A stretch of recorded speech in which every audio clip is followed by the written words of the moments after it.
আসসালামু আলাইকুম ভিউয়ার্স, আপনারা সবাই ভালো আছেন। আমরা আজকে জানব ঢালাইয়ের কাজে খোয়া ব্যবহার করব নাকি পাথর ব্যবহার করব। আসলে এটা একটা জটিল প্রশ্ন হয়ে থাকে।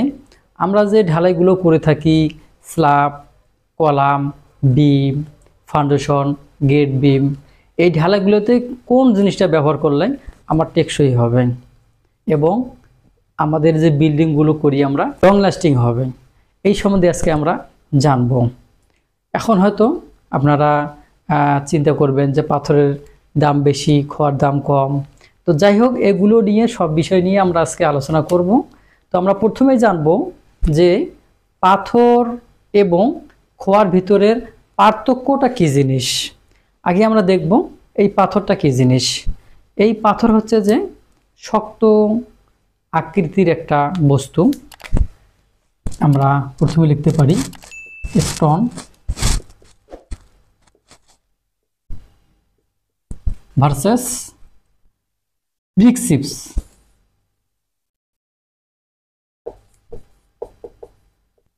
ব্রিক চিপস আমরা ঢালের কাজে কোনটা ব্যবহার করব? পাথরটা কি? পাথরটা হচ্ছে শক্ত জিনিস, তার তুলনায় খোয়াটা হচ্ছে তুলনামূলক একটু কম শক্ত, কিন্তু এটা দিয়ে ঢালাই করা যাবে। আমরা সেই বিষয় নিয়ে আস্তে আস্তে আলোচনা করব। আমরা আরও জানব যে এই খোয়া দিয়ে এবং এই পাথর দিয়ে কততলা বিল্ডিংগুলো হয়ে থাকে। তার আগে আমরা একটা সাধারণ বিষয় বোঝার চেষ্টা করি। আপনারা যখন এই পাথরগুলো বোল্ডার আকারে থাকে, বড় সাইজের আকারে থাকে, তখন একটা পাথর নেবেন এবং এর সাথে একটা ইট নেবেন।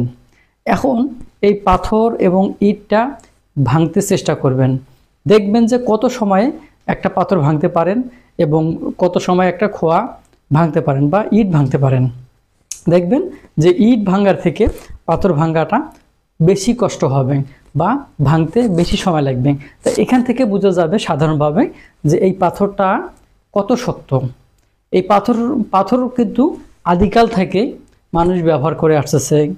এই পাথর আগে যেমন আপনার পশু হাতিয়ার হিসাবে বা যে শিকার হিসাবে যে পাথর দিয়ে নিক্ষেপ করতো, এই তখন থেকেই কিন্তু এই পাথরের ব্যবহারটা চলে আসতেছে। আর এখন কিন্তু এই পাথরের ব্যবহারটা ব্যাপক আকারে হয়েছে এই নির্মাণ কাজগুলোতে। তো আমরা এই নির্মাণ কাজগুলোতে পাথর ব্যবহার করব এবং নাকি খোয়া ব্যবহার করব, এর আগে আরেকটা আমরা উদাহরণ দেখে নেই। আমরা মনে করি এটা একটা স্ল্যাব, এটা একটা স্ল্যাব, এগুলো হচ্ছে বিম ধরি,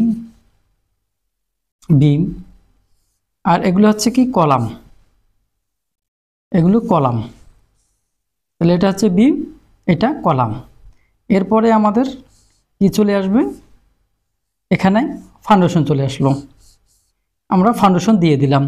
এখন এই স্ল্যাবটার উপরে এই যে আমরা যদি লোড দেই, লোড প্রয়োগ করি, সেই লোডগুলো প্রথমে কে নেবে? প্রথমে নেবে স্ল্যাব।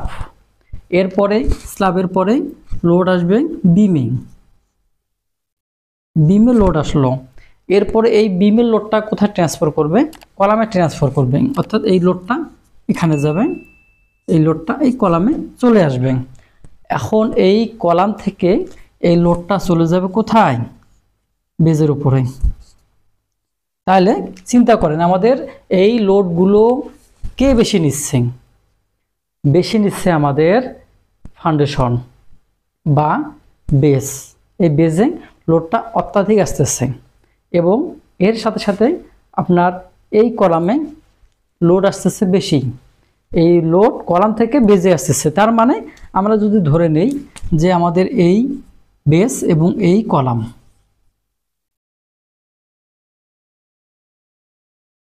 এই কলাম, তাহলে আমরা মোটামুটি একটা জানবো যে কলাম এবং বেজে আমরা কি ব্যবহার করব? পাথর ব্যবহার করব। এতে করে আমাদের স্ট্রাকচারটা মজবুত হবে এবং এটা দীর্ঘস্থায়ী হবে। এখন অনেকে হয়তো প্রশ্ন করতে পারেন যে আমাদের একটা বিল্ডিং বাড়ি তো 60-70 বছর পর ভাঙতে হবে, তাহলে আমরা এত শক্ত করব কিসের জন্য? এটা করবেন এই কারণে, আপনারা সবাই যারা এই বাড়িগুলো তৈরি করেন তারা কিন্তু শেষ দিন পর্যন্ত ভালো রাখার চেষ্টা করেন। মনে করলেন যে আপনি 60 বছর এটা টেকা ঠিক রাখবেন। ঠিক রাখতে গিয়ে আপনার কিন্তু এটাতে অনেক ক্ষয়ক্ষতি হতে পারে। এ কারণে আপনারা এই বিল্ডিং বাড়িগুলো বেস এবং সেই সাথে সাথে কলামগুলো আপনারা পাথর দিয়ে করবেন এবং আপনারা এই ছাদ, বিম, লিনটেন বা ছোট ছোট যেই মেম্বারগুলো থাকে সানসেট, এইগুলো আপনারা খোয়া দিয়ে করবেন। কেননা আমি আরেকটা বোঝাই আপনাদের, খোয়া এবং পাথরের পানি শোষণ ক্ষমতা কীরকম সেটা আমি বলবো।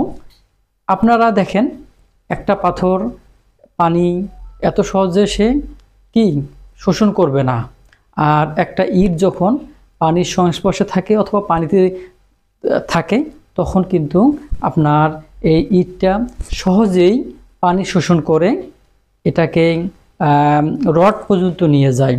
অর্থাৎ অনেক সময় দেখা যায় যে একটা বিল্ডিং দীর্ঘদিন যাওয়ার পরে তখন কিন্তু কলামি রডগুলো ধীরে ধীরে মরিচা ধরার দিকে চলে যায়। তো এই কারণে আপনারা বেস এবং কলামগুলোতে সবসময় পাথর ব্যবহার করার চেষ্টা করবেন। এখন আমি আপনাদের প্রথমে যে কথা বলছিলাম যে তাহলে আমরা কি একতলা দুইতলা করব, এক্ষেত্রেও কি পাথর ব্যবহার করব, তাহলে তো আমার খরচ অনেক বেড়ে যাবে। আমরা তো কম খরচেই বাড়িগুলো তৈরি করার চেষ্টা করব।